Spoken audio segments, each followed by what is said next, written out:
Oi gente, hi guys, bem-vindos a mais um vídeo do canal. E hoje nós vamos estrear o nosso quadro que é o Biaesc. E pro Biaesc eu trouxe uma convidada ilustre, Thaís.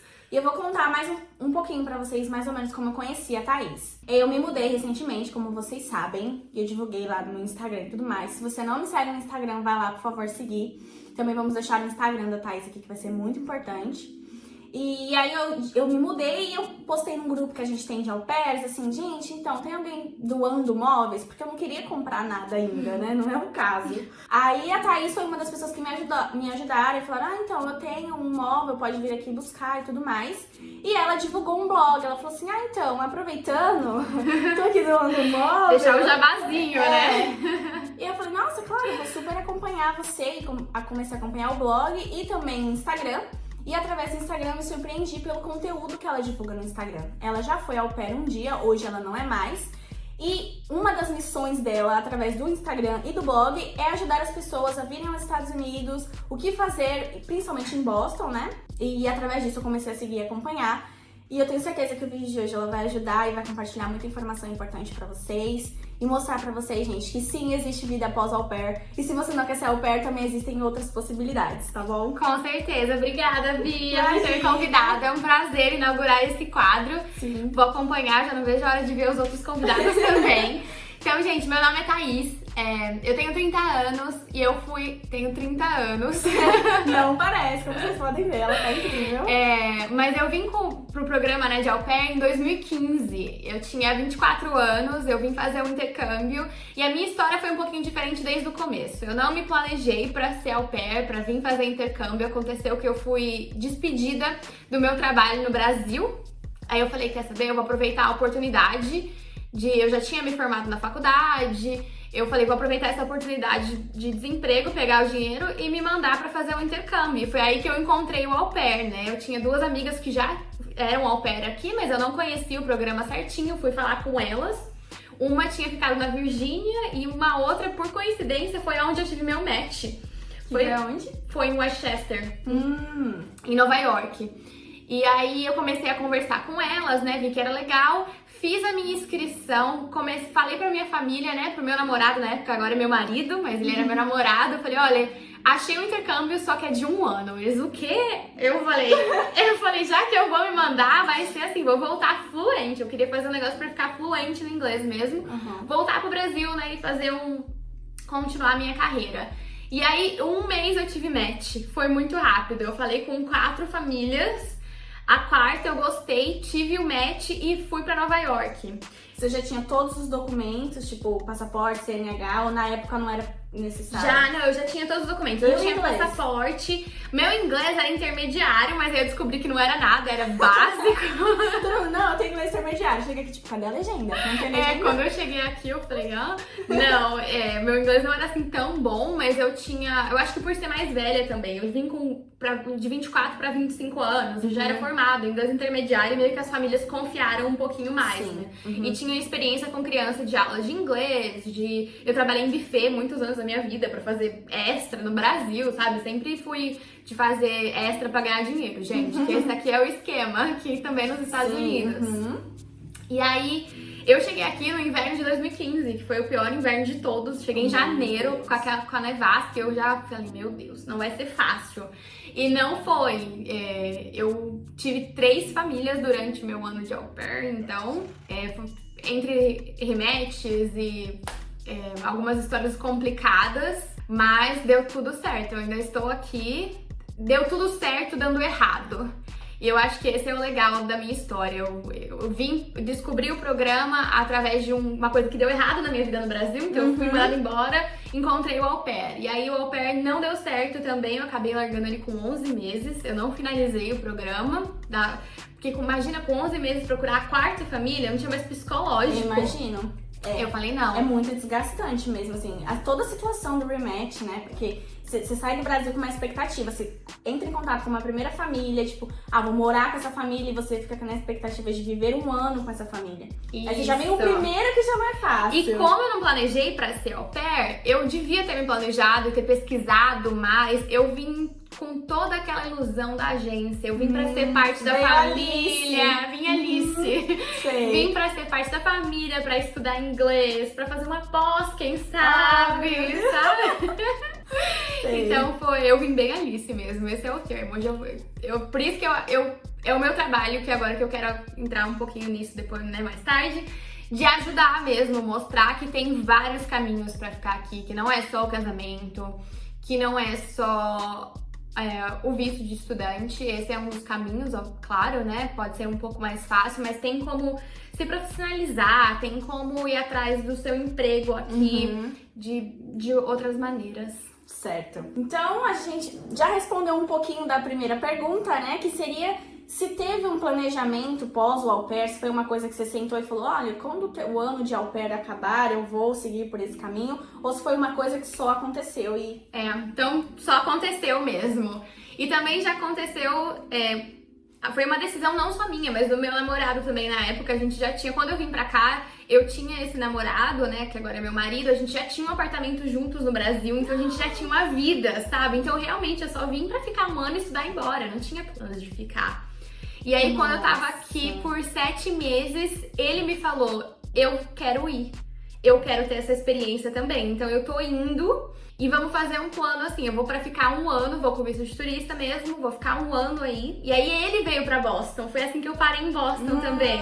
Ele Porque até então você estava em Nova York, até então eu tava em Nova York. E todos os seus roommates foram em Nova York? Não, a primeira família era em Nova York, depois eu mudei pra Connecticut, depois eu mudei pra New Hampshire. Então eu fui subindo aqui, tentando ficar mais perto de Boston. Entendi. Nunca consegui achar uma família por aqui, você acredita? Nossa. Mas, né, tudo tem que acontecer por um motivo. Exatamente. E aí ele veio pra Boston, então, em agosto de 2015, então os meus planos já mudaram um pouco, então eu já decidi estender, porque se eu estendesse ia dar, por mais 6 meses, ia dar um ano dele de turista, então a gente ia embora juntos. Quando acabasse o seu primeiro ano, você estenderia por mais 6. Isso, porque aí então já daria certinho. Então meus planos já mudaram aí quando ele veio, foi a primeira mudança. Certo. Quando ele chegou aqui, eu tive o meu segundo rematch, em 2 semanas. Assim, a segunda família, eu fiquei 40 dias só com ela, foi um negócio muito louco. E aí eu era a primeira au pair, o pai era veterano de guerra, cuco, sabe? Foi bem complicado. A mãe brasileira, rainha da Bahia, sabe? Foi bem complicado. Mas enfim, e aí eu tive meu terceiro rematch, o meu segundo rematch, eu falei, então eu vou pra algum lugar mais perto dele. Ele já tava aqui em Boston. Então eu fui pra New Hampshire. E aí, no começo foi maravilhoso, né? Como sempre é. Acabou que a gente teve uma situação, uma briga feia com a host mom, que quase teve agressão física, foi assim, bem feio. Então, óbvio que não foi planejado, no dia seguinte eu tava na casa da LCC e eu fiquei lá por 3 semanas. E aí o meu plano mudou de novo, porque eu falei pra ele, olha, eu sei que eu tinha que estender pra dar esses 6 meses, né, mas eu não tenho psicológico mais pra ser au pair.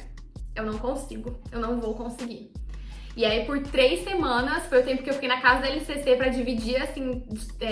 Divisor de águas. Divisor de águas, pra realmente ver o que eu ia fazer da minha vida. Eu vi algumas famílias, mas depois de um ano, você já tá com aquele sentimento, você já testa. E só apareceu família que não tava sendo legal. Eu falei, não, eu vou sair do programa. Aí eu saí do programa com 11 meses e fui pra casa dele. Em Boston. Em Boston. Fui morar com ele em Boston e outros 2 rapazes. E foi bem difícil também, porque Imagina em 3 semanas eu ter que decidir sair do programa. Eu não tava preparada pra viver fora do programa, eu não tinha guardado o seu dinheiro suficiente. Mas você tinha um dinheiro guardado, mas não suficiente. Mas não suficiente. Eu sempre tive dinheiro, gente, essa é uma ótima dica, pra uma passagem. Eu sempre tive dinheiro, eu sempre tive $1000 pra ir embora. Que se acontecesse alguma coisa, se me colocassem na rua, eu ia ter dinheiro pra comprar uma passagem e ir embora. Nossa, essa dica é importantíssima. Entendeu? Então, não era dinheiro pra fazer outras coisas. Era dinheiro pra ir embora e não ter que passar porque muita menina passa aqui. Então, eu tinha esses $1000, pelo menos. E aí, né, meu namorado já tinha uma casa, eu fui morar com ele. E assim, gente, era um quarto que não cabia a gente e as nossas malas pra dormir. Eu tinha que toda noite tirar as minhas malas do quarto. A gente ia dormir num colchão inflável no chão. E aí colocava de manhã, eu acordava e colocava as malas pra dentro, né? Pro pessoal conseguir se movimentar na cozinha. Foi bem complicado, mas eu falei, não, eu vou ficar porque não é certo eu não dar essa oportunidade pra ele de 6 meses. Tinha mais 6 meses que ele queria ficar, ele tava estudando inglês, ele tava se desenvolvendo, ele tava trabalhando na área dele já de mecânico, com visto de turista mesmo, já tava trabalhando. E aí eu falei, não, eu não vou estragar essa oportunidade, porque ele me apoiou muito. Quando foi a sua Quando vez. foi a minha vez de ficar o meu ano inteiro, sabe? É difícil ter relacionamento à distância. Ele acabou vindo, mas ainda era distância, era 5 horas de diferença. Sim. Então eu falei, não, eu vou apoiar ele. E aí foi quando eu mudei o meu status, né, pra turista. E ainda bem que eu tinha esses $1.000, gente, porque aí eu tive dinheiro pra mandar os meus documentos e pra pelo menos bancar as minhas despesas, né, até eu conseguir um trabalho. E aí eu fui de tudo que vocês possam imaginar. Eu fui babá de cachorro, eu fui babá de criança, eu fui garçonete em bar irlandês, eu tinha assim, fiz limpeza também, eu trabalhei muito e assim, foi a época que eu mais ganhei dinheiro aqui. Jura? Juro, porque eu tava tão... É porque o au pair, ele é limitado nessa questão de pagamento mesmo, né? Isso, não, e a gente vê que tem um outro mundo fora do programa que dá sim pra ganhar dinheiro. Meu inglês já tava muito melhor, eu estudei muito inglês nesse meu ano de au pair. Eu fui muito humilhada pelas minhas famílias que eu trabalhei pelo inglês, assim, famílias que falavam, mas que eu falava, assim, falava na minha cara, eu não consigo entender o que você fala. De um jeito chato, de um jeito que só fez eu estudar ainda mais. Porque eu falei... Então, assim, a minha história meio que foi na força do ódio. Pra quem pensa que au pair é um sonho, que aí você é au pair e vou só viajar, ir pra festas, ó. Tá vendo, gente? Exatamente. Tem muita... Infelizmente, tem muitas famílias desse tipo. Tem, e assim, faria tudo de novo, sabia? Porque foi um ano que eu me conheci tanto, eu amadureci tanto, eu tive que me reinventar, né? Porque nada deu certo. Desde o começo, assim, Como do você plano, é forte, né? nada, Você é muito acabou forte. nada dando certo. Ainda bem, eu tenho uma rede de apoio muito boa, sabe? Minha família, minhas amigas, eu conversava bastante, mas foi puxado. E aí, mas enfim, esse um ano trabalhei bastante, esses 6 meses, né, trabalhei bastante e a gente foi embora. Por quê? Eu não sabia como ficar aqui. A gente não queria ficar ilegal de jeito nenhum, essa era a primeira... Era o topo da nossa lista, assim, quando a gente começava a planejar, era não vamos ficar ilegal. Nunca foi uma opção ficar aqui ilegal. A gente não tinha dinheiro pra fazer faculdade, isso foi acho que uma das minhas frustrações também de au pair, né? Que a gente chega aqui achando que vai fazer pós-graduação. E não é tão assim. E não é tão assim, é caro, é bem caro. E aí vocês voltaram pro Brasil. E a gente acabou indo embora pro Brasil, mas antes de a gente voltar pro Brasil, aconteceu uma coisa. Ok. O chefe do meu marido ofereceu pra gente aplicar pro Green Card. Um visto super legal que eu não conhecia, muitas pessoas não conhecem, mas que é o EB2.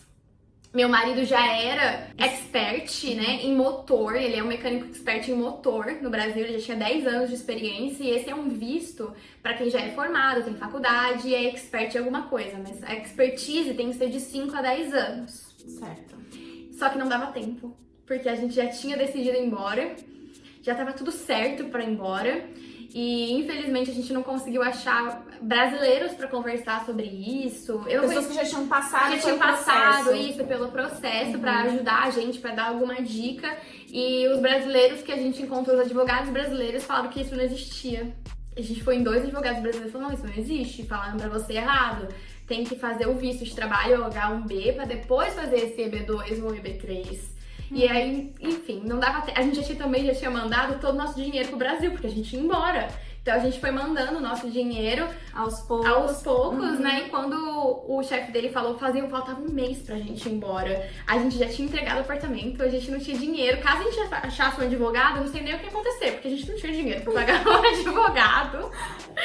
E aí a gente foi embora. Falei, não, vamos fazer as coisas certas, vamos embora. Então a gente foi embora, passamos 3 meses no Brasil, em contato com esse empregador dele, com o advogado americano. Ele passou um contato de um advogado americano, porque é um processo, gente, que só dá pra fazer com advogado. Esse visto EB2, EB3 não dá pra fazer por conta, por consultoria, é só com advogado profissional. Que aí, então entraria a próxima pergunta aqui. Como foi esse acesso às informações? Você descobriu tudo por conta própria? Se teve alguém auxiliando? Foi por conta própria. Vocês foram atrás de tudo porque vocês não encontraram Porque ninguém. a gente não encontrou ninguém e a gente teve que... pessoas de outras nacionalidades que ajudaram a gente. Então foi um amigo dele da Guiana Francesa, olha que interessante. Nossa. Que já tinha feito esse processo por esse chefe, a gente conversou com alguns indianos, conversamos com outras pessoas que já tinham passado, e nessa época, isso era 2016 já. Não tinha o Instagram, o YouTube, assim, tão forte, com Como tanta é informação, hoje. por isso que é importante, né? Sim, tá vendo, gente? A gente não tinha onde pesquisar, não tinha canais. Tinha alguns grupos de Facebook, mas aqueles grupos de Facebook muito retidos para a nacionalidade indiana. E infelizmente é muito diferente, porque as regras de imigração, né, variam muito de país para país. Então, a espera que os indianos têm para esse visto, o brasileiro não tem. Então era difícil também, porque eles me ensinavam, mas não dava pra aplicar tudo. Então foi assim, foi bem complicado, mas foi o processo mesmo com o advogado. Acho que quem teve que realmente explicou, né, clarificou como ia ser o processo foi o advogado. A gente não conseguiu com ninguém. Certo. E esse advogado vocês conseguiram como? Pelo empregador dele Pelo também. empregador dele. Isso. Certo. Esse moço da Guiana Francesa tinha feito o processo, porque até então nem o empregador lembrava do advogado. Ele falou, eu não posso te indicar advogado. Quando a gente foi embora, a gente perguntou, né, me dá um advogado então, porque os que a gente foi, eles não conseguiram ajudar a gente, eles não conhecem. E aí ele falou, eu não lembro. E aí esse moço da Guiana Francesa lembrou, falou, não, eu tenho aqui anotado. Fazia 20 anos que ele tinha feito o processo. Olha só, e ele tinha guardado, graças a Deus, o nome desse advogado, contato, e foi onde a gente conseguiu. Então pesquisem, gente, é muito legal saber outros meios. O visto de estudante é um visto possível, acessível? Às vezes, sabe, tem bastante coisa cara, e eu sempre tenho bastante au pair que vem já formada, que já tem experiência, não é? Que já vem com uma bagagem profissional muito boa, pra, às vezes, jogar tudo isso fora pra começar uma outra faculdade. Ou pra... Ou depender da host family pra ser um sponsor, porque você vai precisar de um sponsor aqui também.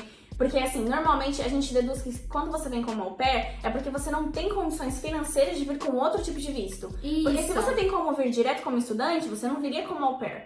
Então você chega aqui numa ilusão de juntar um dinheiro pra fazer uma faculdade, uma especialização, só que faculdade aqui é caro.